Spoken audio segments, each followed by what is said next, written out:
délicieux. Yvan m'appelle, il étend sa main, comme un miel s'est perdu et me ramène. Je lève les yeux vers les dieux de mon salut, plus beau des cieux. Yvan m'appelle, il étend sa main, comme un miel s'est perdu et me ramène.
Bonsoir à chacun et chacune d'entre vous. C'est Jean-François Hamel qui vous accueille pour cette nouvelle catéchèse pour adultes sur les dons de l'esprit. Bien sûr que c'est une catéchèse qui a un peu rapport avec ce qui se passe dans la liturgie ces temps-ci. Bonsoir, donc maintenant vous me voyez. Alors, oui, c'est ça, parce que nous sommes dans la semaine préparatoire à la grande fête de la Pentecôte. C'est pas n'importe quelle fête, peut-être que c'est pas très connu, ou on le célèbre pas autant que peut-être certaines autres fêtes religieuses, bien sûr, comme Noël ou Pâques, ou peut-être même le Ramadan du côté des musulmans. Pourtant, la fête de la Pentecôte, c'est la deuxième fête la plus importante chez les chrétiens dans le monde. Et dans certains pays, bien, le lendemain de la Pentecôte, c'est jour férié. Alors, voilà. La fête de la Pentecôte, c'est donc un événement important. C'est un événement important dans l'histoire de l'Église aussi. Alors, on va regarder les dons de l'Esprit Saint ce soir. Et puis, le récit de la Pentecôte, on l'analysera davantage la semaine prochaine pour notre dernière catéchèse. Catéchèse aux adultes de la saison. Ben oui, on est déjà rendu à la dernière pour la semaine prochaine. Alors, donc, on y va avec les dons de l'esprit ce soir. J'espère que vous avez pas trop chaud ce soir. Il paraît qu'on a battu des records.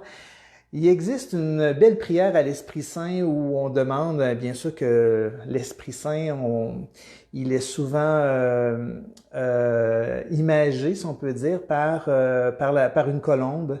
D'autres aussi où on le compare à un feu d'amour en dedans de nous. Mais ça, on ne le demandera peut-être pas ce soir parce que la chaleur, on en a en masse. Mais il y a aussi une prière à l'Esprit qui parle d'une douce fraîcheur. Je pense que ça, on va le demander ce soir au Seigneur. On va débuter tout simplement avec la prière à l'Esprit Saint qui s'appelle la séquence de la Pentecôte. Je vais vous montrer ça. Voilà, donc on va se promener de mon visage à l'écran quelques fois ce soir. Donc, voici cette prière à l'Esprit Saint. Si elle peut apparaître.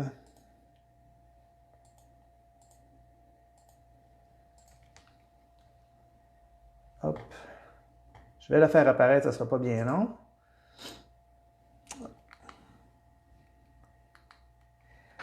On va la réciter ensemble. Viens, Esprit Saint, et envoie du haut du ciel un rayon de ta lumière. Viens en nous, Père des pauvres. Viens, dispensateur des dons. Viens, lumière de nos cœurs. Consolateur souverain, hôte très doux de nos âmes, adoucissante fraîcheur. Ah!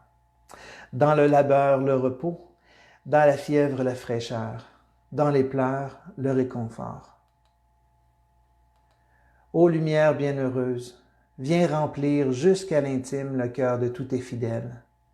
Sans ta puissance divine, il n'est rien en aucun homme, rien qui ne soit perverti. Lave ce qui est souillé, baigne ce qui est aride, guéris ce qui est blessé. Assouplis ce qui est raide, réchauffe ce qui est froid, rends droit ce qui est faussé. À tous ceux qui ont la foi et qui en toi se confient, donne tes 7 dons sacrés. Donne mérite et vertu, donne le salut final, donne la joie éternelle. Merci Esprit Saint de venir ce soir nous apprendre quelque chose de ta présence, qui est souvent discrète, peut-être trop à notre goût, mais qui est pourtant là. Aide-nous à découvrir ta force, tes 7 dons. Merci Esprit Saint. Donc, voilà, on va ce soir faire le tour des 7 dons de l'Esprit. Alors, on a à peu près 8 minutes par don de l'Esprit. On n'aura pas le temps d'aller très, très loin, mais je vais essayer d'être assez concret par rapport à ce que veulent dire ces 7 dons-là. Et on va aller voir d'abord l'origine de ces 7 dons-là. Il y a une source biblique, mais c'est aussi un trésor que l'Église a découvert à travers, bien sûr, les écrits de Paul, à travers la parole de Dieu. On va regarder 2 passages assez rapidement, puis ensuite on va vraiment plonger dans les 7 dons de l'Esprit. Et vous allez voir au fur et à mesure aussi, à chacun des dons, je vais vous demander de participer si vous avez quelque chose à dire à propos des dons de l'Esprit. Vous allez voir, puis à la fin, il y aura aussi un temps de participation un petit peu plus demandant pour vous. Alors, on continue avec les paroles de Dieu. Là, c'est dans Isaïe, au chapitre 11. Un rameau sortira de la souche de Jessé, père de David. Un rejeton jaillira de ses racines. Bien sûr que pour nous, les chrétiens, on imagine que c'est Jésus, bien sûr. Sur lui reposera l'Esprit du Seigneur, esprit de sagesse et de discernement, esprit de conseil et de force, esprit de connaissance et de crainte du Seigneur, qui lui inspirera la crainte du Seigneur. Il ne jugera pas sur l'apparence, il ne se prononcera pas sur des rumeurs. Il jugera les petits avec justice, avec droiture, il se prononcera en faveur des humbles du pays. Nous avons donc là, dans Isaïe 11, la source vraiment des noms des 7 dons, plus précisément 6 en réalité. On voit sagesse, discernement, conseil, force, connaissance, crainte du Seigneur.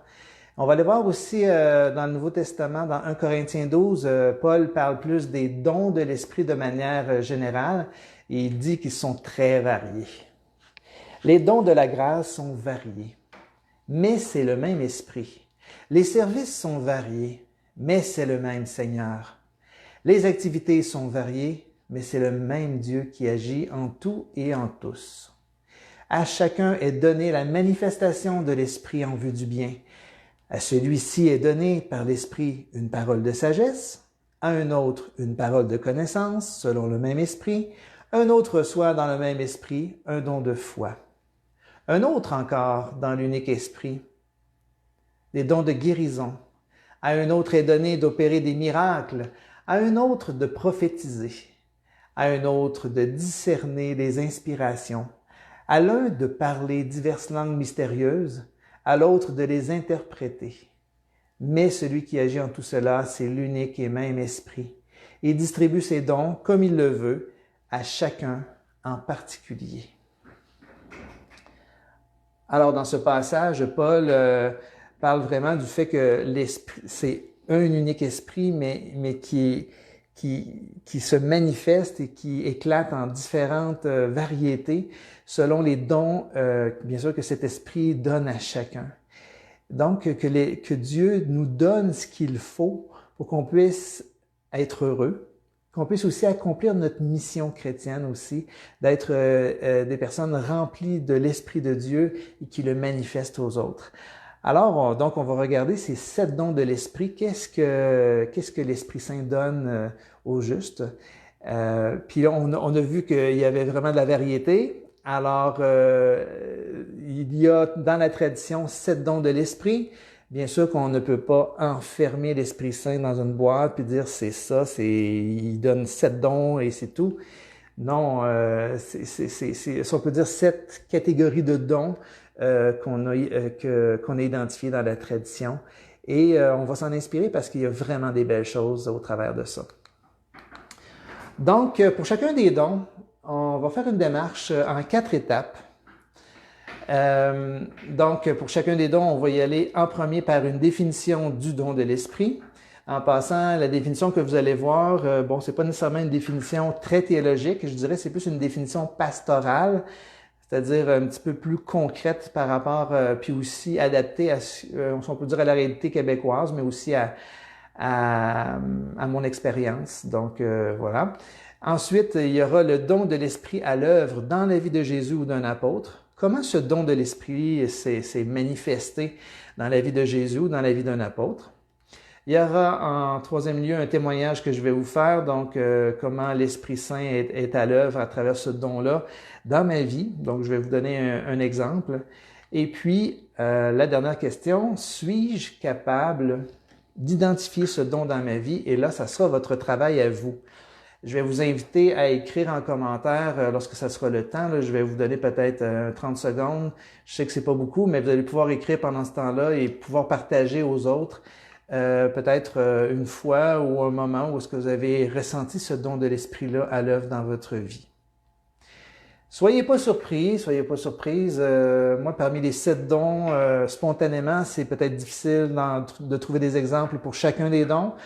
Alors, ça se peut dans la soirée, vous soyez inspiré pour dire « Ah, ce don-là, il me semble que je l'ai déjà vécu », mais qu'il y en a aussi quelques-uns, c'est comme « Je ne sais pas encore », mais au moins, vous allez pouvoir être par la suite attentif aux signes de l'Esprit. Donc, on débute avec un premier don, le don de l'affection filiale. Je vais prendre une gorgée parce qu'il fait chaud. Je suis sûr que vous le faites aussi. Donc, le don de l'affection filiale. Ce don-là, voici la définition. Il me permet de me reconnaître comme un enfant bien-aimé de Dieu et de considérer les autres comme dignes d'amour et de considération, étant eux aussi des frères et sœurs dans la foi.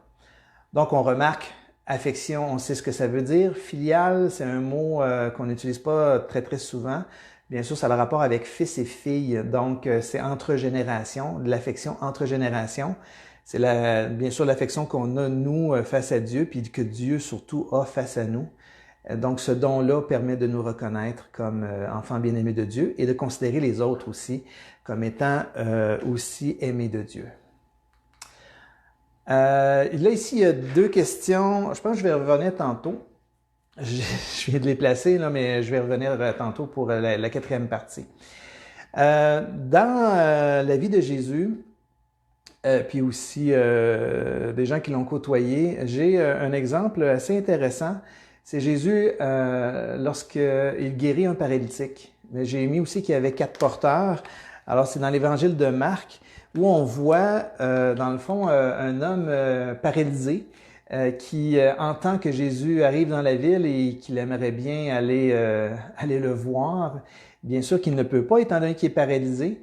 Mais il y a 4 personnes qui ont pris la décision. Ça, c'est pas très décrit dans l'Évangile, mais on le devine bien sûr que ces porteurs-là ont entendu l'appel, si on peut dire, ou le désir du paralytique d'aller rencontrer Jésus.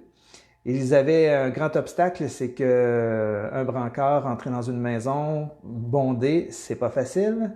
Alors, ils ont fait une ouverture sur le toit pour pouvoir le descendre là où était Jésus. Et là, on le voit sur l'image, comment les gens sont même surpris. Et puis, là, ils descendent le paralytique. L'affection filiale, je le vois dans les 4 porteurs qui sont des porteurs et qui vont porter à Jésus cette personne-là. Lorsqu'on prie pour quelqu'un, on est aussi des porteurs de gens vers Jésus aussi. Et voici ce qui s'est passé dans la conversation. Quand Jésus vit la foi de ces hommes, alors Jésus a vu la foi de ces hommes, comment qu'il y avait de l'affection, qu'il y avait de l'amour aussi. Il dit au paralysé, « Mon fils, tes péchés sont pardonnés. » Ah, donc il n'y a pas de guérison, là, c'est juste tes péchés sont pardonnés. Quelques maîtres de la loi qui étaient assis là pensaient en eux-mêmes, « Pourquoi cet homme parle-t-il ainsi? Il fait insulte à Dieu. Qui peut pardonner les péchés? Dieu seul le peut. » Alors Jésus a guéri d'abord son âme, a guéri, si on peut dire, ses plaies intérieures au paralytique. Et par la suite, voyant ça, Jésus a dit, « Pourquoi avez-vous de telles pensées? Est-il plus facile de dire au paralysé, tes péchés sont pardonnés, ou de dire, lève-toi, prends ta natte et marche? Mais je veux que vous le sachiez, le Fils de l'homme a le pouvoir sur terre de pardonner les péchés. Je te le dis, lève-toi, prends ta natte et rentre chez toi. » Et c'est ce qui s'est passé. Et les gens ont loué le Seigneur de manière extraordinaire.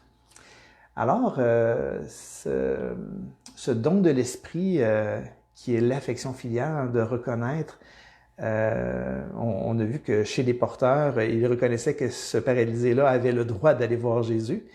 Puis ils ont tout fait pour ça. Et Jésus qui reconnaît aussi sa grande foi. Il n'a pas dit grand-chose, il a juste été là, tout simplement. Et Jésus l'a guéri intérieurement avant de le guérir physiquement.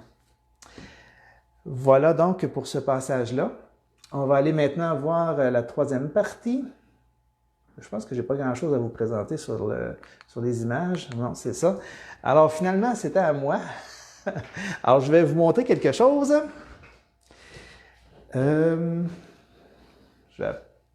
J'ai apporté quelques objets. Pour chacun des dons de l'esprit, je vais vous présenter un objet, en lien bien sûr avec un exemple concret que je vais vous présenter. Pour l'affection filiale, j'ai ceci. C'est un bâton de baseball.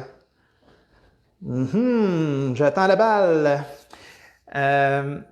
Il s'est passé quelque chose lorsque j'étais plus jeune, même relativement jeune, vers 9-10 ans. J'étais au chalet de mes parents et puis ça nous arrivait souvent de jouer au baseball. Donc, le 3e voisin avait une clôture. Et bien sûr qu'on s'amusait à essayer de frapper la balle le plus loin possible, c'est-à-dire de l'autre côté de la clôture pour qu'il y ait un circuit. Donc, il fallait s'élancer fort. Et puis, juste à l'endroit où on frappe, juste derrière, il y avait la voiture de mes parents. Je vous laisse deviner la suite. Et oui, ce qui devait arriver arriva, à un moment donné, le bâton est parti et il est arrivé en plein sur la vitre arrière du véhicule de mes parents. Je ne sais pas si vous avez déjà vu une vitre voler en éclats. C'est vraiment volé en petit éclat de rien. Et lorsque ça m'est arrivé, quel est le réflexe que j'ai fait? C'était de courir pour m'enfuir. Sauf qu'à un moment donné, en courant, dans ma tête, je me rappelais que mon père me regardait jouer. Alors, à un moment donné, j'ai arrêté de courir. Puis là, je me sentais mal. Puis là, je voyais mon père arriver en marchant tranquillement. Ben, d'habitude, il me chicane, mais là, ce coup-ci, il m'a tout simplement pris dans ses bras parce qu'il voyait déjà que j'avais beaucoup de peine. Alors, ce passage-là montre que ce don de l'affection filiale-là, c'est drôle que je m'en souvienne encore. Mon père m'a simplement aimé à la manière de Dieu. J'ai fait le mal, je me suis senti mal, je ne savais pas trop quoi faire avec. mais il a agi un peu comme Dieu le Père. Il s'est tout simplement approché de moi pour me consoler, pas pour me chicaner. C'est sûr qu'il n'était pas content, mais il voyait que c'était ça qu'il avait à faire. Et ça, c'est une des fois où je trouve que mon père m'a vraiment aimé à la manière de Dieu. Alors, qu'il nous aime de cette manière-là, moi, j'ai trouvé ça fantastique. Alors, au départ, c'est sûr que sur le coup, j'étais très surpris. Je ne pensais pas à Dieu, j'étais un enfant, mais par la suite, j'ai comme compris que il y a des manières d'aimer quelqu'un au-delà de son mal, tu sais, qu'il peut faire. Puis là, ben, c'est ça, c'est l'exemple que je voulais te montrer sur le don de l'affection filiale. Alors peut-être ça vous est déjà arrivé, vous aussi, de vivre ce don-là de l'affection filiale, soit pour vous, ou bien que vous l'avez offert à quelqu'un d'autre. Alors voici les questions que j'ai à vous proposer. C'est en bas. Donc, as-tu déjà ressenti que des personnes t'aiment et t'aimeront toujours, même malgré tes défauts? Crois-tu que Dieu aussi t'aime tel que tu es, qu'il désire que tu sois heureux avec les autres? Alors, si tu as une petite anecdote à partager aux autres qui font partie du live, on est 25 présentement, alors tu peux écrire un petit quelque chose où est-ce que tu as senti que quelqu'un t'aimait un peu comme Dieu t'aime? Ou que tu as senti l'amour de Dieu directement aussi, hein? C'est pas obligé que ce soit par l'intermédiaire de quelqu'un. Je te donne un petit 15-20 secondes pour ça. Ensuite, on passe au prochain don.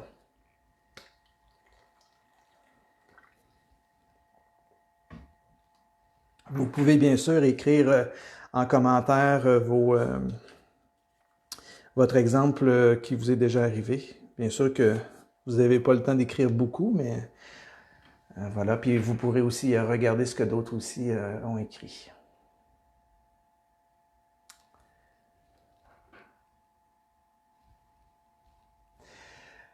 Voilà, on va maintenant aller au deuxième don.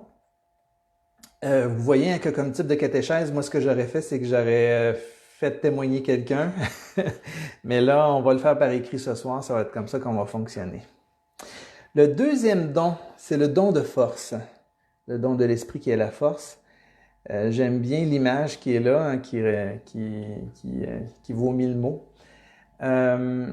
Donc, la définition de ce don-là, la force me permet de vivre en disciple de Jésus en me donnant ce dont j'ai besoin pour relever les défis de la vie, pour résister au mal, pour lutter avec courage contre tout ce qui opprime les êtres humains. Donc, voilà pour la définition du don de force. Donc, pour cette définition-là, ce qui est particulier, qui est quand même assez simple à comprendre, c'est vraiment une force intérieure. On ne parle pas de force physique, bien sûr. Alors, d'ailleurs, les deux questions nous invitent à ça. Voilà. Donc, on va aller voir maintenant l'exemple dans la vie de Jésus. J'ai choisi pour vous Jésus qui est interrogé par Pilate le Romain. C'est un passage qui est quand même assez connu.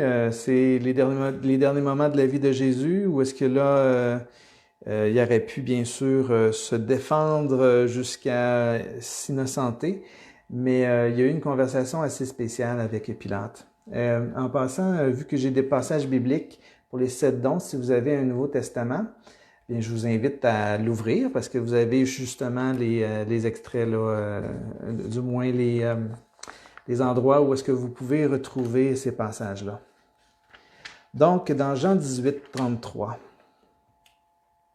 Pilate rentra dans le palais, il fit venir Jésus et lui demanda. Alors là, Jésus, à ce moment-là, il était prisonnier, pas prisonnier, mais il a été arrêté. Pilate lui dit, « Es-tu le roi des Juifs? » Jésus répondit, « Dis-tu cela parce que tu y as pensé toi-même, ou parce que d'autres te l'ont dit de moi? » Pilate répondit, « Suis-je un Juif, moi?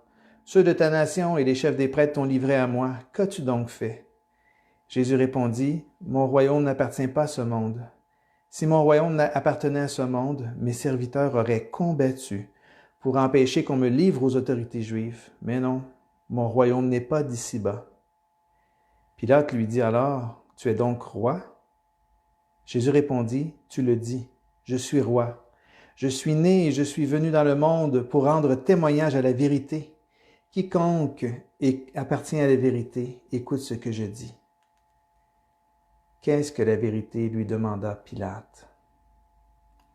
À la fin, on voit que Pilate est presque, mais il est bouleversé. À demander à un prisonnier qu'est-ce que la vérité, il a été vraiment bouleversé. Pilate de ce comportement-là que Jésus avait face à la vérité, donc de rendre témoignage. Probablement même que dans son être, il parlait beaucoup plus que dans ses paroles, et pourtant ses paroles étaient très fortes. Donc voilà Jésus qui est interrogé par le Pilate romain. Jésus avait une force de conviction, la force de l'esprit en lui pour pouvoir répondre cela dans un moment où il est extrêmement vulnérable. Alors moi, je vois que l'Esprit Saint a donné la force à Jésus à ce moment-là, mais bien sûr qu'il a reçu durant toute sa vie, l'Esprit Saint l'a accompagné en tout pour lui donner la force nécessaire d'accomplir la mission que le Père lui a donné à faire. Bon, moi de mon côté, le don de force, j'ai ceci à vous présenter. Je ne sais pas si vous la voyez, je vais la mettre un petit peu plus proche. Une carte d'assurance maladie, je ne vous montre pas le numéro. C'est la mienne, mais en réalité, c'est à propos d'une autre carte, celle d'une autre personne. J'ai eu à vivre et à recevoir le don de force dans une situation où j'ai été appelé à être curateur. Être curateur, c'est s'occuper, dans le fond, du bien-être de quelqu'un qui est pas capable de s'occuper lui-même de son bien-être, donc d'une personne qui est handicapée intellectuelle. Et ceux qui viennent à l'Église Saint-Esprit, vous le connaissez, c'est Roger. Alors, il vient souvent à l'Église. Et Roger, c'est ça. Lui, il a un handicap intellectuel qui fait qu'il a un mental d'âge de 4 ans, malgré qu'il a au moins 10 ans de plus que moi, je pense même 13 ans de plus que moi. Et à un moment donné, lorsque je suis devenu curateur, c'était le temps de renouveler la carte d'assurance maladie pour lui. Et on me demandait une photocopie de son certificat de naissance. Or, je ne l'avais pas dans les papiers que j'avais reçus, donc qu'est-ce qu'on fait? On demande à l'État civil. Mais l'État civil ne l'avait pas. Fait que là, j'ai dit, c'est parce que oui, là, il existe, là, Roger Goupil, il a sa carte d'assurance maladie, j'ai son ancienne. Et non, il n'y avait rien à faire. Fait que là, je voyais que ça avançait pas, ça marchait pas, puis ça se peut pas qu'il soit pas comme un citoyen du Québec. Alors, je suis parti le chercher. J'ai été chercher Roger, je l'ai amené à l'État civil ici à Sherbrooke, je l'ai apporté au comptoir, puis je dis, voici, je vous présente Roger Goupil.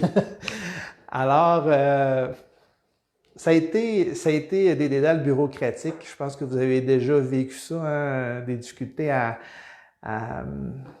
vous faire justice. Là. Des fois, vous avez droit à quelque chose, puis on vous le donne pas facilement ou pas tout de suite.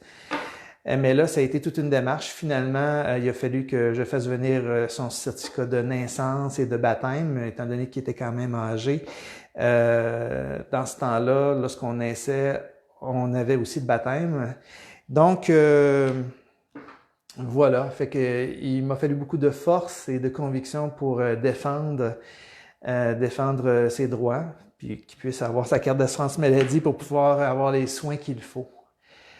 Des fois, le don de force, ça a le rapport avec la force d'aider quelqu'un. Ça peut être aussi une force intérieure qui nous aide à accomplir quelque chose dont on ne pense pas qu'on aurait eu la force de manière naturelle.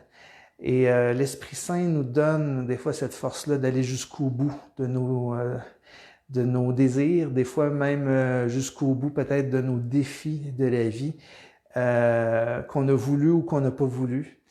Et donc, ce don de force-là, on peut le demander en particulier dans cette pandémie parce que pour certains, c'est vraiment une épreuve extrêmement douloureuse. Pour d'autres, c'est pas si pire, mais pour certains, c'est vraiment quelque chose. Alors, des fois, il y a ce don de force-là qui nous aide à aller plus loin. On peut demander à l'Esprit Saint de nous donner la force de combattre le mal en nous. Des fois, c'est aussi de pouvoir sortir d'une addiction telle qu'on peut avoir. Et donc voilà, je vous ai donné quand même suffisamment d'exemples. On va retourner à l'image de base. Donc voici les questions. Est-ce que tu as déjà senti une force particulière qui t'a permis de persévérer devant une difficulté? As-tu déjà senti que Dieu te donne la force d'accomplir ce que tu sens être juste et bien, même quand c'est difficile? Donc, que l'Esprit Saint te donne la force de persévérer devant une difficulté ou d'accomplir ce qui est juste et bien quand c'est difficile. S'il vous vient un exemple en tête, n'hésitez pas à écrire quelque chose en commentaire, dire que oui, Dieu m'a donné une force particulière à tel moment ou dans telle circonstance de ma vie. C'est bien qu'on puisse se partager ça ensemble.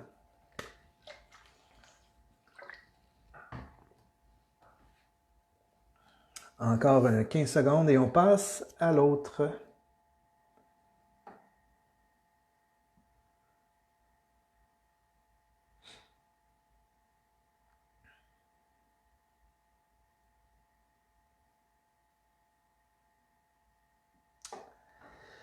Bon, on poursuit maintenant avec, je vous avais dit que ça passe quand même un peu vite, là, mais c'est ça, il faut passer à travers les 7. Alors voilà, Jésus et Pilate. On est rendu au 3e don. En passant, bien sûr que vous pouvez revenir sur ce vidéo-là qui va être présenté aussi en différé si vous voulez revenir sur certaines questions. Je pourrais aussi peut-être à la fin du vidéo mettre en commentaire là, le texte ou carrément le PowerPoint là, avec toutes les indications. Le don de conseil maintenant. C'est un don facile à comprendre, la définition la voici, me permet de prendre les bonnes décisions qui me font vivre en vrai disciple de Jésus, cherchant à choisir le meilleur pour les autres et pour moi. Alors bien sûr, lorsqu'on a besoin de conseils, ou lorsqu'on aussi on a une bonne idée pour quelqu'un, mais qu'on ait cette force-là de pouvoir la partager aux autres. Donc l'Esprit Saint nous éclaire, hein, c'est un petit peu le sens de l'image qui est là aussi, hein, que l'Esprit nous éclaire dans nos décisions. Donc, dans la vie de Jésus, eh bien, Jésus, ça lui est arrivé nombre de fois d'être un conseiller, donc d'apporter le conseil, donc que lui ait reçu le don de conseil pour aider quelqu'un. Et là, on va aller voir dans Luc 18, Jésus qui rencontre un jeune homme riche. C'est particulier, un jeune homme riche en passant. Surtout dans le temps de Jésus, quelqu'un qui est jeune et riche, c'est assez spécial. Un Juif demanda à Jésus donc, « Bon maître, que dois-je faire pour obtenir la vie éternelle? » Donc, il se posait une question, il avait besoin d'un conseil. Qu'est-ce que je dois faire pour être heureux, avoir la vie éternelle? Jésus lui répondit, « Pourquoi m'appelles-tu bon? Personne n'est bon si ce n'est Dieu seul. » Et là, Jésus il dit, « Tu connais les commandements. » Il en dit plusieurs. Puis là, l'homme riche répondit, « J'ai obéi à tous ces commandements depuis ma jeunesse. » En voulant dire, j'ai suivi ça, puis il manque de quoi? Il n'était pas heureux. Après avoir entendu cela, donc Jésus a entendu sa réponse. Et c'est là que l'Esprit Saint probablement lui a donné ce conseil. Jésus avait comme pu déterminer qu'est-ce qui lui manquait pour être heureux. Jésus lui dit, « Il te manque encore une chose. Vends tout ce que tu as et distribue l'argent aux pauvres. Alors tu auras des richesses dans les cieux. Puis viens, suis-moi. » Quand l'homme entendit ces mots, il devint tout triste car il était très riche. Alors, ce conseil-là, le jeune homme riche l'a eu, mais ça a dû être difficile pour lui de suivre ce conseil-là, mais c'est probablement ce qui lui manquait il lui manquait cette clé-là pour pouvoir être pleinement heureux, alors que sa richesse ne servait pas au bien des autres à ce moment-là. Donc, souvent, Jésus accueillait des gens qui avaient des questions et celui-là, c'est une des fois où on voit vraiment que sincèrement, quelqu'un lui pose la question, alors que des fois, ça lui arrivait à Jésus d'avoir la visite de gens qui posaient des questions pièges, mais là, c'était vraiment une vraie question que cet homme juif-là posait. Donc, le don de conseil. On va aller voir maintenant quel objet qui peut représenter ça pour moi comme exemple. Je n'ai pas d'objet ici. Il va falloir que vous me suiviez. J'ouvre une porte. Vous me suivez. Alors, on va aller un petit peu plus loin. Je suis au presbytère Saint-Esprit. Je ne sais pas si vous voyez ici l'église qui est là. Alors, l'objet, je ne pouvais pas vous l'apporter, mais vous allez l'entendre. C'est un objet précieux, très précieux ces temps-ci. Est-ce que vous entendez? Tadadam! Ben oui, c'est ça ici. Hey, je pense que je vais terminer ma catéchèse ici. Là. On est tellement bien, un climatiseur. Je ne sais pas si vous en avez chez vous, j'espère, parce que aujourd'hui, ça devait être agréable de l'avoir, parce que sinon, c'est pas facile. Mais bon, c'est pas tout le monde qui en a un, climatiseur, je l'admets, c'est pas toujours évident. Mais là, pourquoi que je parle du don de conseil avec un climatiseur? Arrêtez, c'est parce qu'il faut que je vous raconte une histoire qui m'est arrivée. Donc, je vais me replacer. Voilà. Pourquoi un climatiseur? Bien, moi, comme agent pastoral, il m'arrive de faire toutes sortes de choses. Donc, lorsque je viens ici au presbytère, je travaille pour prévoir des activités, des catéchèses. Et un matin du mois d'août, la secrétaire ne pouvait pas être là, fait que c'est moi qui répondais à la porte. Et des fois, lorsqu'on est en train de planifier pour l'année qui vient, on est un petit peu dans nos affaires, dans notre bulle. Il y a quelqu'un qui sonne à la porte. Parfait, j'y vais, bien sûr. Ça fait partie de mon travail d'être accueillant. Et puis, donc, il y a quelqu'un qui vient payer une messe. Et puis là, elle se met à jaser avec moi. Puis là, moi, je voyais que le temps passait et puis que j'avais beaucoup de planification à faire. Puis c'était vraiment, j'avais vraiment une date butoir, puis il fallait que je travaille beaucoup. Fait que je l'ai quand même écouté, puis à un moment donné, elle me parle de ses rénovations chez elle, et puis qu'elle avait installé bon, j'ai pas le terme, là, mais c'est un appareil là, pour échanger l'air, donc à la fois pour la chaleur, puis aussi pour la climatisation l'été. Fait qu'elle me raconte ça, puis tout ça, puis à la fin, elle me dit ceci.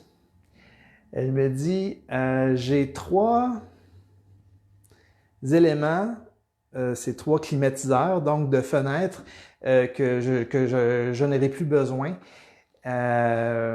Puis, est-ce que tu sais là, qui en aurait besoin? Ce que vous ne savez pas, c'est que la veille, j'avais été visiter une famille. C'est une famille de nouveaux arrivants. Ils venaient tout juste d'arriver au pays. Et ils sont 4 enfants dans un 5,5. 4 enfants dans un 5,5. Et lorsque j'ai été les visiter, il faisait presque la chaleur d'aujourd'hui. Peut-être une couple de degrés en bas, parce que je pense qu'on a établi un record aujourd'hui. Mais il faisait vraiment chaud. Je les regardais. Je voyais le petit bébé qui avait à peine quelques mois. Les enfants en sueur. Puis là, je me demandais bien qu'est-ce que je pouvais faire pour les aider. Je voyais bien qu'au moins ils avaient un appartement, mais la chaleur était vraiment suffocante. Et là, dans ma prière, j'avais dit, Seigneur, je te les confie. Je ne sais pas trop quoi faire, mais viens les accompagner. Là, ce don de conseil-là, je ne sais pas d'où est-ce qu'il est venu. Je ne sais pas qu'est-ce qui a poussé la dame à venir. Bien sûr qu'elle est venue payer une messe, mais puis qu'elle m'a parlé jusqu'à la fin de ses rénovations, puis après ça, ça a été les climatiseurs. Dans ma tête, ça a fait ding, ding, ding. Voilà la réponse à ma prière. Ça a pris moins de 24 heures, c'est incroyable. Et là, je lui ai parlé à ce moment-là de la famille, justement, qui crevait chez elle, qui venait d'arriver. Et puis, bien sûr, qu'ils n'avaient pas les moyens de se mettre des climatiseurs. Et là, ils en avaient 3 à leur disposition. Et puis, ben, ils ont été installés. Puis, la dame était très heureuse, mais pas juste la dame, la famille aussi. Et moi qui étais témoin de tout ça. L'Esprit Saint qui apporte le conseil, si j'avais pas été attentif à accueillir la dame, peut-être qu'il n'y aurait jamais eu de climatiseur du côté de cette famille-là immigrante. Si j'avais pas été attentif aux cris aussi, puis aux besoins de la famille, peut-être qu'il n'y aurait pas eu ce lien-là. Peu importe, de toute façon, ça s'est passé et je rends grâce au Seigneur pour ça. Le don de conseil, donc, d'être attentif et de pouvoir donner le conseil qu'il faut à ce moment-là. Donc, voici mon petit exemple que je voulais vous donner. Ben, un petit exemple. Moi, je la trouve vraiment extraordinaire pour l'avoir vécu. Donc, voici les questions que j'ai à vous proposer en lien avec ce don-là. Lors d'une décision difficile à prendre, as-tu pu accueillir le conseil de quelqu'un ou être éclairé par ta propre conscience? As-tu déjà senti que Dieu veut te parler à travers des signes, des événements, des paroles de personnes que tu aimes? Bien sûr que les conseils, ça peut être quelqu'un aussi qui te fait allumer, qui te dit « Oh, OK, ça a allumé quelque chose en toi. » Des fois, c'est un événement qui te permet, qui te parle et puis qui te donne une réponse à une question que tu te posais ou une situation où tu ne savais pas trop quoi faire. Alors, en passant, ce conseil-là aussi, on peut l'avoir directement à l'intérieur de nous, dans notre propre conscience, dans un moment de prière aussi, de cœur à cœur avec Dieu. Alors, vous pouvez répondre à une de ces questions-là ou partager une fois où l'Esprit Saint vous a donné le don de conseil.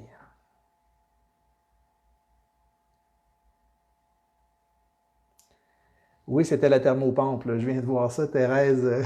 Oui, c'était le mot que je cherchais. Alors, si vous avez le goût de d'écrire un petit quelque chose sur une fois où vous avez déjà vécu le don de conseil, n'hésitez pas.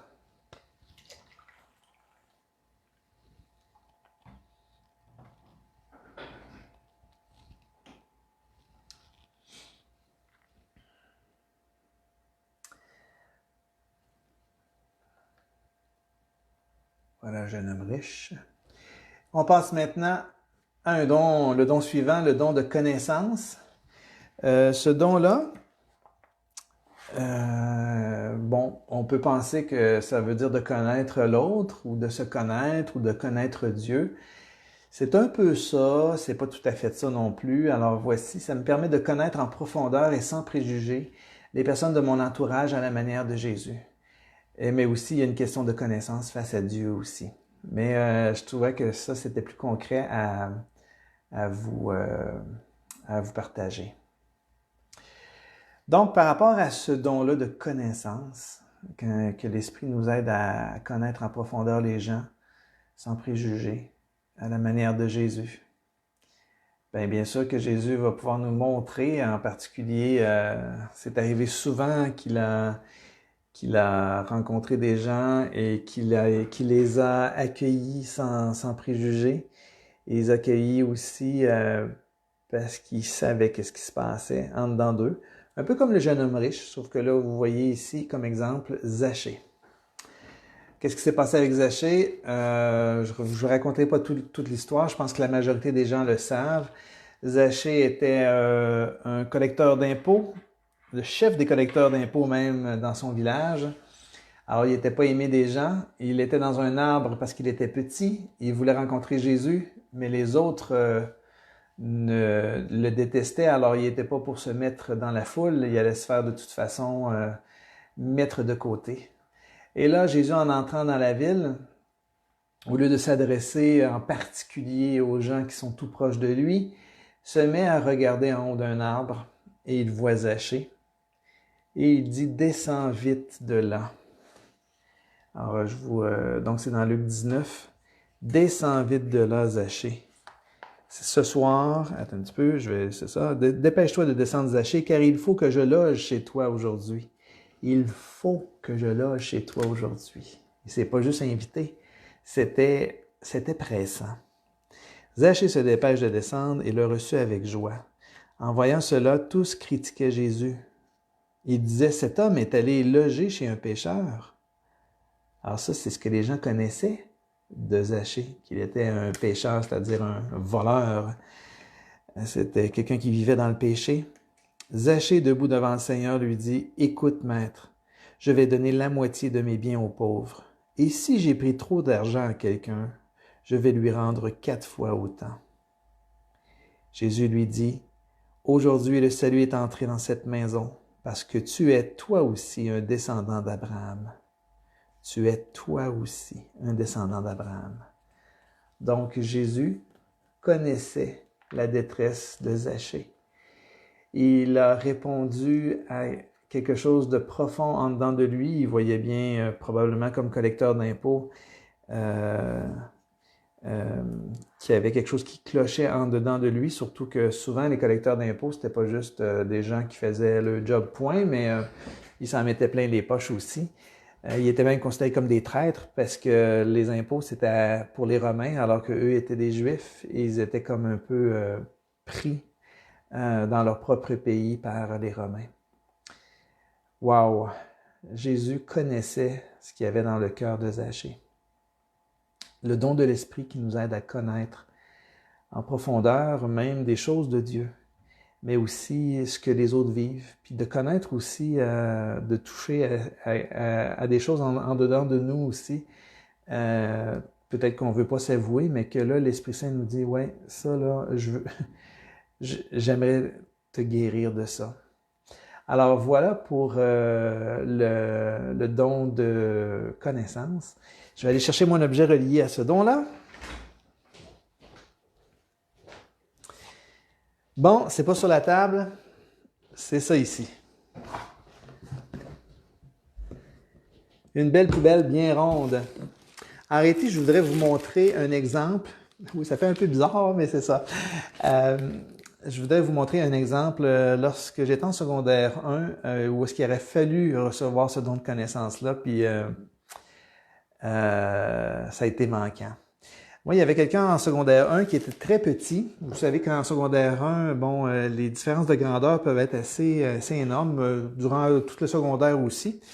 Et puis, il y avait quelqu'un dans ma classe qu'on appelait Timox. Il était tellement petit qu'on se demandait même s'il n'était pas un peu nain. Et c'est ça, Timox, on l'appelait Timox parce qu'on se moquait bien de lui. Il était comme un petit peu notre, pas le mouton noir, ou en tout cas quelqu'un de qui on pouvait bien se moquer.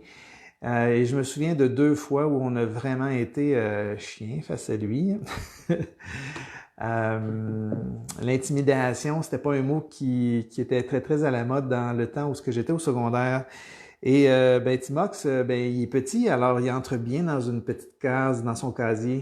Fait que ça arrivait souvent que des gens le poussaient dans sa case et puis fermaient la case en donnant des coups sur la case. Mais je me souviens d'une fois aussi où est-ce que carrément quelqu'un avait pris son cadenas aussi, il l'avait enfermé dans sa case et il avait fermé, il avait barré le cadenas. Et là, c'était la cloche qui sonnait. Je vous laisse deviner le reste. Il est resté un bon bout de temps de la période dans son casier. Mais la poubelle, c'est quoi? C'est parce que aussi, Timox, il rentre bien dans une poubelle. Vous savez, c'est une poubelle bien pliée en deux, là. Il rentre bien dedans. Alors, c'est arrivé une fois, j'ai été témoin de ça, que du monde l'ont pris, l'ont mis dedans. Puis, une poubelle, là, comme ça, là, ça roule bien, hein? Ça roule super bien. Il y avait des escaliers juste à côté. Je vous laisse aussi deviner le reste. Bon, bref, Timox, ça a bien l'air qu'on ne le connaissait pas vraiment. On le connaissait en réalité juste parce qu'il était petit puis qu'on pouvait se moquer de lui. C'était plus ça. C'est pourquoi je veux en venir au don de connaissance, parce qu'à un moment donné, à la fin de l'année, vient lorsqu'il n'y a pas de COVID, vient le gala qu'on appelle le gala artistique ou le talent show. Et puis là, les gens pouvaient s'inscrire et lui s'est inscrit. Alors, beaucoup de gens se disaient, on va bien se moquer de lui. Lorsqu'il va arriver sur la scène, là, on crie tout chou, chou. Et puis finalement, il y en a juste un qui a osé le faire, les autres l'ont fait taire. Et là, il a commencé sa prestation, mais personne ne savait ce qu'il allait présenter dans son numéro, parce qu'on ne le connaissait pas vraiment.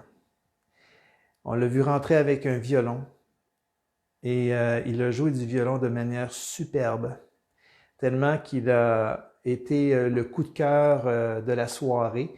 Il a remporté le prix Découverte, et là, c'était pour tous les secondaires, et lui était en secondaire 1. Par la suite, dans les années suivantes, c'est déjà arrivé qu'il jouait même dans des talk shows. C'était vraiment un virtuose. Le don de connaissance. Comme si des fois on pense de quelqu'un qu'il est ci, qu'il est ça, mais que finalement on ne l'a pas laissé nous montrer qui il est aussi, d'autres facettes de sa vie. Alors ça, c'est un exemple pour vous montrer comment le don de connaissance aurait été utile. Même si là, c'est plutôt un manque dans ce sens-là. Alors, le don de connaissance, de prendre le temps de bien connaître les autres. Est-ce que ça vous est déjà arrivé de vivre ce don de connaissance-là qui va plus loin que les apparences face à quelqu'un? Je reviens aux questions. As-tu déjà accueilli une personne étrange? Étrange dans le sens d'étrangère, de différent, sans te fier rapidement à ta première impression. T'es-tu déjà approché de quelqu'un que plusieurs rejetaient? As-tu découvert chez cet homme, cette femme, une personnalité attachante? Ou ça peut être aussi par rapport à la connaissance de Dieu, mais ça, bon, à date, j'en ai pas beaucoup parlé, mais ça peut être aussi à ce propos-là. Une fois où est-ce que vous avez saisi quelque chose de Dieu, d'extraordinaire, qui vous a aidé à mieux le comprendre, peut-être à vous comprendre vous-même aussi. Je vous laisse réfléchir 15-20 secondes. Vous pouvez aussi écrire et partager auprès des autres un petit exemple où est-ce que ça vous est déjà arrivé.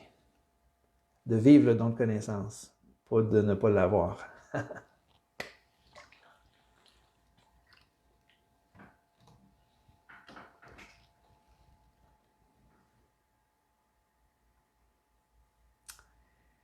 Bouc émissaire, souffre-douleur, à l'école, oui, c'est déjà arrivé. Ben oui. Ouais. On passe maintenant au prochain don, le don de sagesse, avec le cœur puis la porte qui est ouverte. Le don de sagesse, c'est pas d'être sage comme une image. Ça me permet de saisir ce qui est essentiel dans la vie pour être heureux et me donne aussi le goût de le partager. Donc, ce qui est essentiel dans la vie. Souvent, je dis que dans le don de sagesse, bien souvent, notre vie est composée de choses très éphémères, de choses pas très essentielles. Hein. On se lève le matin, on mange, on se prépare à travailler ou à étudier, puis la vie roule. Mais il y a comme des moments qui nous saisissent dans notre vie, puis elles ne sont pas toujours nombreuses et aussi elles sont très courtes, où là on voit ce qui est essentiel dans la vie pour être heureux. Et peut-être aussi dans le temps du COVID, c'est assez évident que la famille nous a manqué. Alors c'est des fois dans des événements comme ça où est-ce qu'on se rend compte de l'importance du lien familial, alors que peut-être qu'on l'a pas suffisamment nourri dans les temps où ça roulait vite. Donc voilà pour le don de sagesse. On va aller voir maintenant du côté de Jésus. Encore une fois, ouais, Jésus qui raconte la parabole du fils perdu et retrouvé. Pour ceux qui ont déjà fait la catéchèse avec moi, ben on a déjà passé presque une rencontre complète là-dessus. Alors, c'est donc une parabole qui est extrêmement connue. Puis qui est extraordinaire. C'est de fait, bon, je vais vous la résumer parce qu'elle est quand même assez longue, là. La parabole du fils perdu et retrouvé, on saisit dans cette histoire-là que Dieu est comme ce Père-là qui nous accueille inconditionnellement, peu importe qui on est. Donc, il y avait 2 fils aussi, hein? Donc, que même le pire mal, qui était presque un rejet du Père, le Père aimait quand même. Alors, le Père aime sans condition.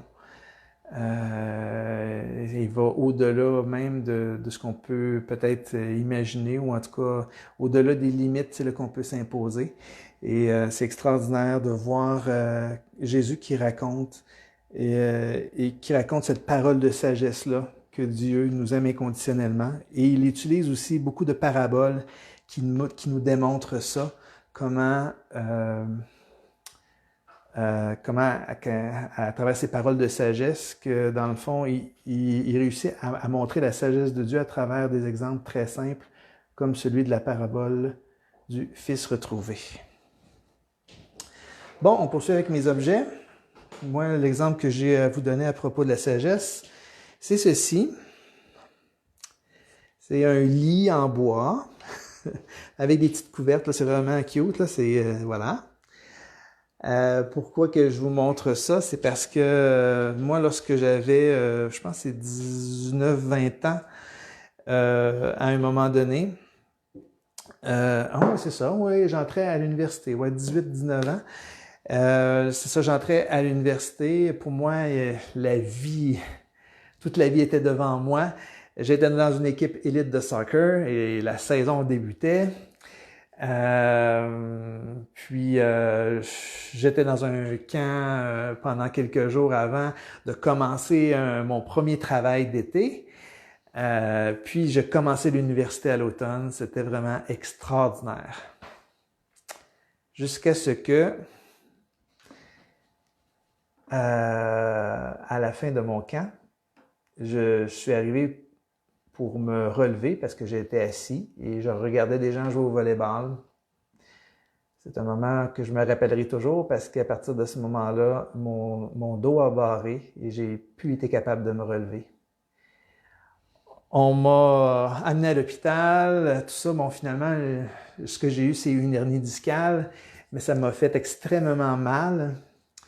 Et la seule position dans laquelle j'étais bien, c'était une position fétale, donc vraiment pris en sandwich, là, pris couché. Et puis là, ben, après une journée ou deux, c'est pas si pire, mais après ça, ça va pas. J'ai été voir plusieurs spécialistes.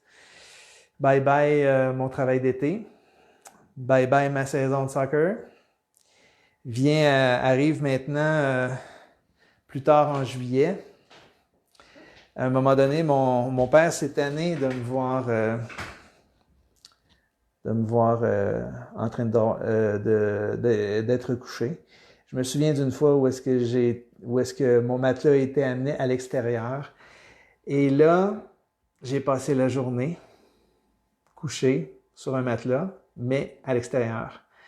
Et là, je me suis mis à voir ce qui se passait, à observer. Et c'est comme si je découvrais des choses que je n'avais jamais découvertes, même comme enfant.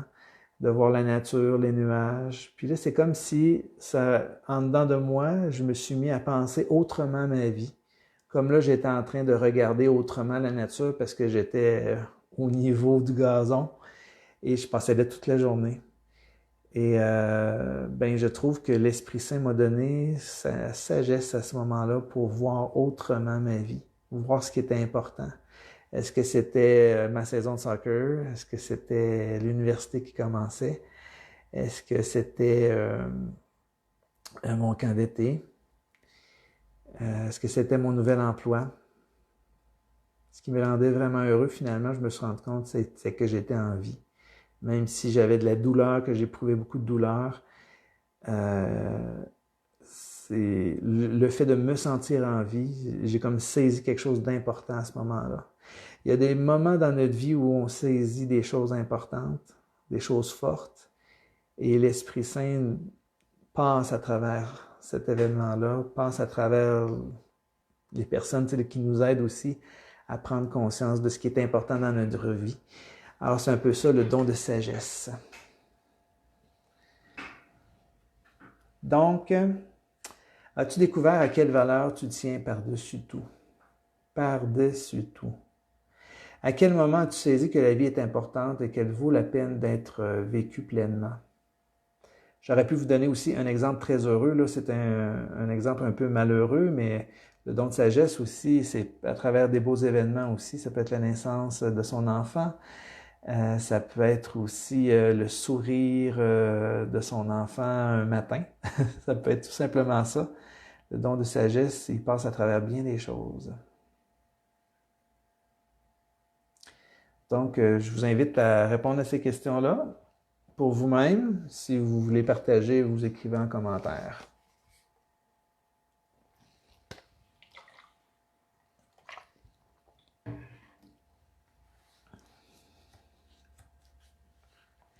Il nous reste 2 dons à voir, fait qu'on va avancer. Le don d'adoration et de louange. On l'appelle aussi la crainte de Dieu. Il y a plusieurs appellations là, à ce don-là, mais moi j'ai retenu le don d'adoration et de louange. Je l'appelle aussi le don wow, parce que la définition dit « me permet de m'émerveiller et de remercier Dieu pour la beauté de la nature, pour le bonheur de vivre avec des personnes que j'aime, pour tout ce qui me donne de la joie, de la paix, du bonheur dans ma vie. » Alors, c'est un don extraordinaire qui nous permet de saisir même la présence de Dieu à travers sa nature, à travers ce que l'on vit de beau et de bon. C'est pour ça que je l'appelle aussi le don wow. Le passage, c'est Jean-Pierre et Jacques qui sont témoins de la transfiguration de Jésus. Ils ont trouvé tellement extraordinaire de voir Jésus en haut de la montagne. Jésus les avait invités à monter la montagne sans trop savoir ce qui allait se passer. Mais là, il s'est montré par la suite en haut de la montagne sous un visage différent. Il a été transfiguré sous leurs yeux. Et ça a été tellement merveilleux que Pierre a dit à Jésus, ben maintenant, dressons 3 tentes, une pour toi et puis une pour une pour chacun des personnages qui sont à côté de toi. Alors, il y avait Élie qui était là. Donc, c'était le visage d'Élie et puis de Moïse. Donc, c'est pour vous montrer comment que aussi on l'appelle ce don-là la crainte de Dieu. Alors, ils avaient peur de ce qui se passait tellement que c'était incroyable, ce qui se passait de beau et de bon. Des fois, dans l'émerveillement, il peut y avoir une dimension de « wow, ça me dépasse tellement que c'est trop ». Donc, c'est un don merveilleux, celui d'adorer le Seigneur puis de voir comment il est extraordinaire, qu'il est grand pour nous. Donc, ce don d'adoration et de louange,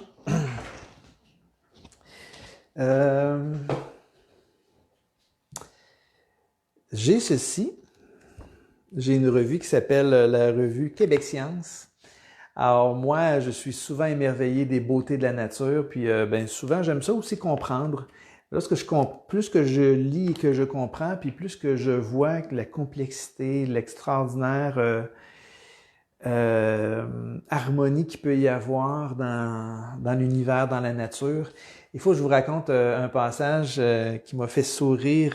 C'est quelqu'un que j'ai déjà connu, qui était guide touristique à la Ville de Québec. Puis ça va vous faire comprendre aussi comment que des fois le don d'adoration et de louange, comment qu'on peut rendre grâce au Seigneur, mais aussi comment qu'on peut être émerveillé face à ce qui se passe de beau autour de nous autres. Comment ça peut être très simple. Mon guide touristique parlait, je ne sais pas combien de langues, là, mais c'était vraiment beaucoup de langues. Et il m'a raconté il me racontait souvent des anecdotes. Et là, il y en a une que j'ai retenue, c'est celle que je vous raconte. Il accompagnait un groupe d'Arabes, donc des gens de l'Arabie Saoudite, là, tous bien habillés blancs et tout ça. Et puis, il y avait un circuit touristique à faire et il devait passer par les chutes Montmorency à Québec. Je ne sais pas si vous les avez vues, c'est quand même assez impressionnant, la grande chute d'eau. Et là, ils arrivent au pied des chutes Montmorency, ils regardent ça, waouh, extraordinaire, de l'eau. Hein, de l'eau pour eux autres, il y en a jamais de trop, hein. Et voilà, ils étaient là 10, 15, 20 minutes. Puis là, ils devaient ensuite aller sur l'île d'Orléans. Ils avaient rendez-vous, je ne sais trop où. Et là, il a eu toute la misère du monde à essayer de dire au groupe, là, c'est le temps d'y aller. Parce que le responsable du groupe arabe disait non, non, non, attendez.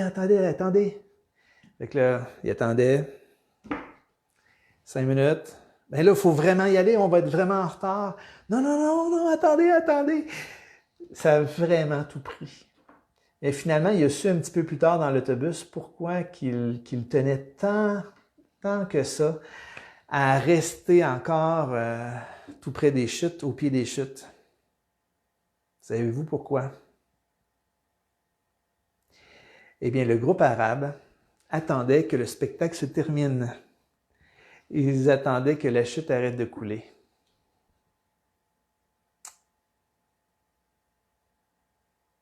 Assez spécial, hein? Alors, aux autres, ils étaient tellement émerveillés, ça se pouvait pas qu'il y ait une telle quantité d'eau qui n'arrête jamais de couler, ça ne se peut pas. Alors, ils attendaient la fin du spectacle. Alors voilà mon exemple sur le don d'adoration et de louange. Bien sûr que ça ne parle pas directement de Dieu, mais de l'émerveillement face à la nature, mais aussi on peut être émerveillé devant la grandeur, la beauté de Dieu. Ça m'est déjà arrivé souvent aussi de vivre ça dans les temps de prière. C'est ça, je trouvais que cet exemple-là était assez éloquent. Donc, dans les questions, que trouves-tu de bon et de beau? Oups, je vais remettre ça pour que vous le voyez. Que trouves-tu de bon, de beau, de grand à t'en couper le souffle? As-tu déjà vu, senti ou entendu quelque chose de tellement beau que tu as eu le goût de louer Dieu pour tant de merveilles? Alors, ce don-là, je pourrais dire que c'est mon don préféré. Alors, vous, c'était-tu un coucher de soleil? Est-ce que c'était quelque chose qui vous a émerveillé, puis qui vous a donné le goût de dire merci Dieu pour ce moment-là extraordinaire? Un peu comme Pierre qui était en haut de la montagne, qui remerciait Jésus, puis qui dit c'est tellement extraordinaire, faudrait qu'on place 3 tentes pour que ça dure toujours. Je vous invite donc à commenter, à écrire vos moments wow. Donc l'Esprit Saint passe à travers cet émerveillement-là, cette adoration-là, ce goût de louer Dieu. On passe au dernier don. Oups, en ai-je passé un? Je pense que oui. Je vais regarder ça ici, ça sera pas bien long. Ben oui, c'est le don d'intelligence. Ah, il est là, ok, phew. Le don de l'intelligence me permet de connaître la volonté de Dieu, de lui laisser éclairer ma conscience par sa parole et son message libérateur. Le don d'intelligence, il est aussi amalgamé au don de science, donc celui de connaître ce que Dieu veut de bon pour nous. Dans la définition, c'est en lien avec la parole de Dieu. C'est pas nécessairement juste en lien avec la parole de Dieu, mais ce don d'intelligence, ça nous permet de comprendre ou de saisir l'intelligence de Dieu, autrement dit, d'avoir cette même intelligence de Dieu-là, puis de comprendre ce que Dieu veut de bon pour nous. Dans l'exemple que j'ai à vous présenter, c'est l'apôtre Jean qui arrive au tombeau de Jésus et à ce moment-là, il crut. Lorsque, je pense que c'est une femme qui est venue annoncer aux apôtres que, ben oui, le tombeau est vide. Alors c'est Marie de Magdala qui arrive, qui accourt et qui dit « On a enlevé le Seigneur de son tombeau et nous ne savons pas où on l'a mis. » Et là, Pierre et Jean se mettent à courir pour aller vérifier eux-mêmes. Et puis Simon-Pierre qui le suivait arrive à son tour, il entre dans le tombeau. Il vit les bandes de lin posées à terre. Il voyait donc que le linge était là, mais que Jésus, lui, n'y était pas. Alors l'autre disciple, qui est Jean, celui qui était arrivé le premier au tombeau, entra aussi. Et là, il vit et il crut. Dans sa conscience, dans sa conscience, l'Esprit Saint lui a donné l'intelligence de comprendre que ce qui est en train de se passer, c'est ce que Jésus lui-même avait annoncé, qu'il allait ressusciter le 3e jour. Alors, sans avoir le signe de sa présence réelle, déjà il croyait que Jésus était ressuscité. En effet, jusqu'à ce moment, les disciples n'avaient pas compris l'Écriture qui annonce que Jésus devait se relever d'entre les morts. Puis, les 2 disciples s'en retournèrent chez eux. Alors, c'est un don qui, lorsqu'on commence dans le cheminement, c'est peut-être pas toujours évident, mais lorsque on dévore la parole de Dieu ou bien qu'à un moment donné, on saisit ce que Dieu veut de bon pour nous, ça peut être à travers sa parole, mais à travers des signes aussi. Donc, de comprendre l'intelligence de Dieu, la manière de voir de Dieu sur nous. Voici un exemple. Ceci, ça vous dit pas grand-chose de loin, fait que je vais vraiment m'approcher. Je vais vous laisser deviner ce que c'est. C'est une parabole. Il y en a peut-être qui le devinent. La parabole de la graine de moutarde. C'est probablement la parabole la plus courte qui existe dans l'Évangile, la parabole de la graine de moutarde. C'est une parabole tellement courte, c'est genre le royaume de Dieu ressemble à une graine de moutarde qu'on plante en terre et qui devient suffisamment grand par la suite pour que les oiseaux puissent nicher dans ses branches. Puis souvent, ça m'a un petit peu trotté dans la tête, qu'est-ce que Jésus veut dire au juste dans cette parabole-là? Parce que je veux dire, c'est pas un horticulteur réputé, là, Jésus. Du moins, il veut pas juste faire de l'horticulture lorsqu'il parle en parabole. Et puis, bon, il existe un sens proprement biblique à ça. Mais l'intelligence, c'est de comprendre ce que Dieu veut de bon pour nous, hein. Et à un moment donné, j'ai saisi que Jésus voulait dire que j'étais un peu comme cette graine de moutarde. C'est-à-dire que moi, dans ma vie, je me considère des fois comme pas grand-chose. Un petit grain. Qu'est-ce que je peux apporter de bon aux autres? Est-ce que j'ai des... Il me semble que j'ai pas grand don, j'ai pas quelque chose de spécial à apporter aux gens. J'ai rien de spécial. Et souvent, comme adolescent, comme jeune adulte, on veut se démarquer aussi dans le monde. Et là, j'ai saisi, en tout cas, ça m'a pris quelques années pour saisir que ce grain-là, c'est moi. Et que malgré les petites choses, les toutes petites affaires que je trouve que j'ai pas grand-chose, mais que Dieu peut apporter de quoi de beau et de grand dans ma vie, peut faire grandir des choses, mais qu'il faut que je sois patient. Alors, j'ai saisi que cette parole-là était vraiment pour moi. Et ça a été interprété aussi, là, je pourrais vous en parler pendant plusieurs minutes, là, mais grosso modo, là, c'était ça. Donc, que ça me ressemblait. J'étais comme capable de saisir que cette parole-là, c'était pas juste la parole que Jésus a dite, mais c'est la parole que Jésus me dit. Fantastique que ce don-là de l'intelligence. On va aller voir les 2 questions. As-tu déjà senti que des paroles de l'Évangile te donnent des idées pour mieux vivre et agir? Qu'elles te donnent le goût de connaître davantage Dieu et son message?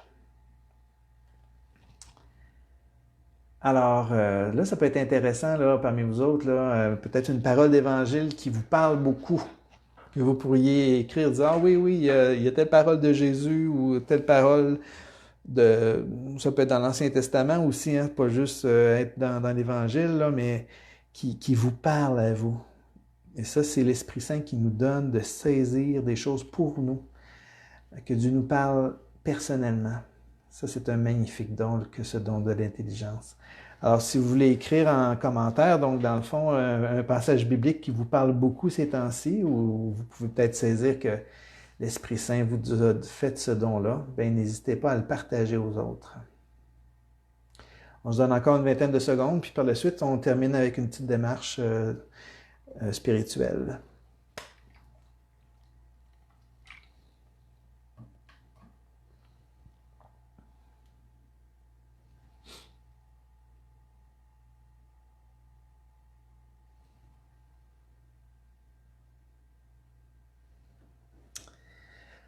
Dans la démarche spirituelle que j'ai à vous proposer, je vous invite à... C'est pas ce petit bout-là. Ah, c'est ça ici. Je vous invite à identifier 2 dons de l'esprit parmi les 7. Là, c'est sûr que vous ne les avez pas côte à côte. Là, je vais vous les redire, les dons. Il y a le don d'affection filiale, celui où on se sent aimé de Dieu, qu'on est capable de considérer les autres comme des frères et sœurs dans la foi. Il y a le don d'adoration et de louange, wow. Il y a le don de connaissance, le don de conseil. Il y a le don de sagesse, le don d'intelligence.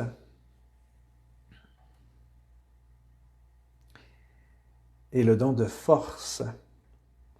Donc, d'identifier un don que tu reconnais dans ta vie, que tu sais que tu l'as reçu en particulier dans une situation.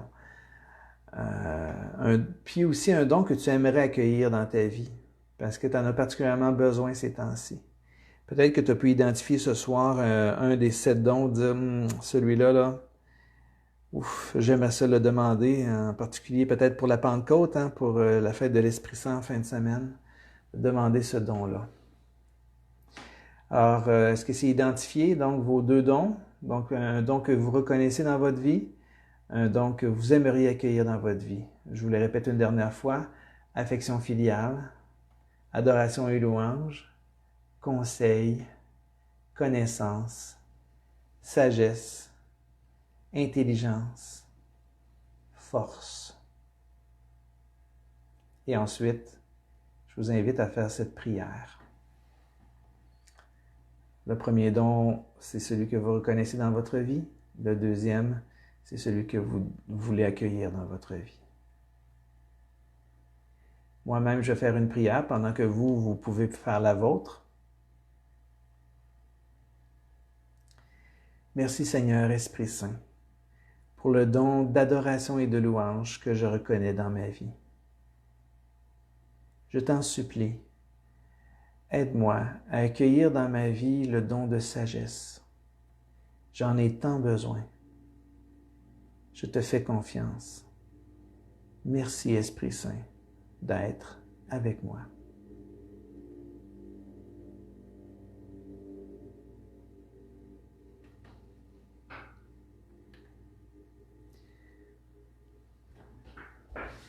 Voilà donc un tour rapide des 7 dons de l'esprit. Il existe de nombreux vidéos sur Internet qui nous permettent aussi d'approfondir chacun même de ces 7 dons-là. S'il y en a un qui vous a accroché davantage, ben vous pouvez taper tout simplement sur Internet et voir aussi que c'est si possible, un site catholique aussi. Je vous invite donc à accueillir la présence de l'Esprit Saint dans votre vie à travers ces 7 dons-là. Bien sûr, qu'on a vu que l'Esprit Saint aussi se donne de bien d'autres manières, mais c'était comme cette grande catégorie que l'Église nous a donnée dans sa sagesse. Et donc, voilà. Demandons à l'Esprit Saint un renouveau dans notre cœur, spécialement pour la fête de la Pentecôte qui vient. Je vous invite aussi à continuer à alimenter votre foi, même s'il fait chaud. Il y a aussi dans notre vie une autre faim, une autre soif, une autre chaleur, peut-être aussi une autre demande de fraîcheur.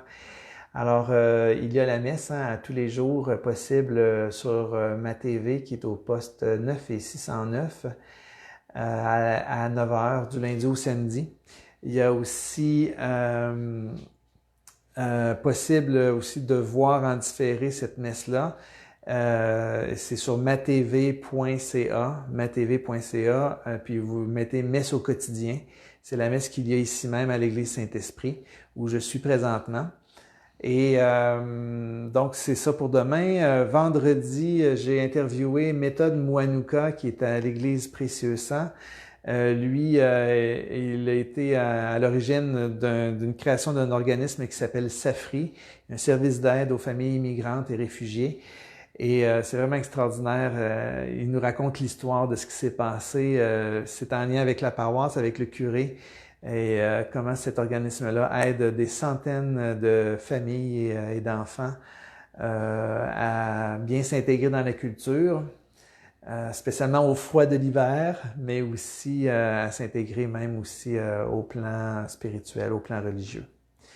Il y a aussi l'adoration, si vous voulez aussi prier avec nous le samedi matin, 9h35. On prend un temps d'adoration de 30 minutes non, c'est pas 9h35, c'est 9h25 les samedis. Alors, puis vous pouvez écrire vos intentions de prière sur taprière.com. Alors, si vous portez une intention de prière puis que vous voulez la partager aux autres pour qu'on puisse prier pour eux, pour vous, écrivez à le site taprière.com tout simplement. Et le dimanche, il va y avoir pour la dernière fois les vêpres. C'est une prière de l'Église en fin d'après-midi, en début de soirée. Et là, ce sera quelque chose de spécial en lien avec la Pentecôte. Voilà. Puis aussi en spécial, je peux vous dire que le premier samedi du mois, le 6 juin, si je me souviens bien, ça sera un beau temps de louange en compagnie de la famille Paradis. Ça, c'est à 19h30. Alors, je vous invite à qu'on puisse porter les uns les autres dans la prière. Je sais que ces temps-ci, c'est un moment particulier dans le monde, puis aussi dans notre vie au niveau de l'Église aussi. Alors, prions ensemble pour que l'Esprit Saint puisse se manifester à chacun de nous, puis qu'il nous donne sa paix, sa grâce, ses fruits et ses dons. Alors, je vous souhaite une bonne fin de soirée là-dessus, en espérant que vous n'ayez pas trop chaud pour dormir. Il paraît qu'il va faire bien chaud cette nuit. Puis, ben voilà, je vous souhaite une belle fin de soirée. Je vous invite aussi, si vous avez peut-être des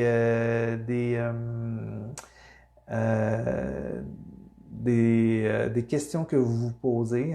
Il existe la session Une question à la fois en compagnie du Père Francis Gadouri, alors qui répond à des questions précises. Là, c'est sûr que moi, au niveau des sujets de catéchèse, c'est plus moi qui détermine les sujets, mais si vous voulez entendre parler d'une question éthique, de ce qui se passe au niveau de l'Église, de la foi, vous posez une question à propos de Dieu, n'hésitez pas. Vous avez juste à écrire une question tout simplement en commentaire ou bien à m'écrire pour vos questions.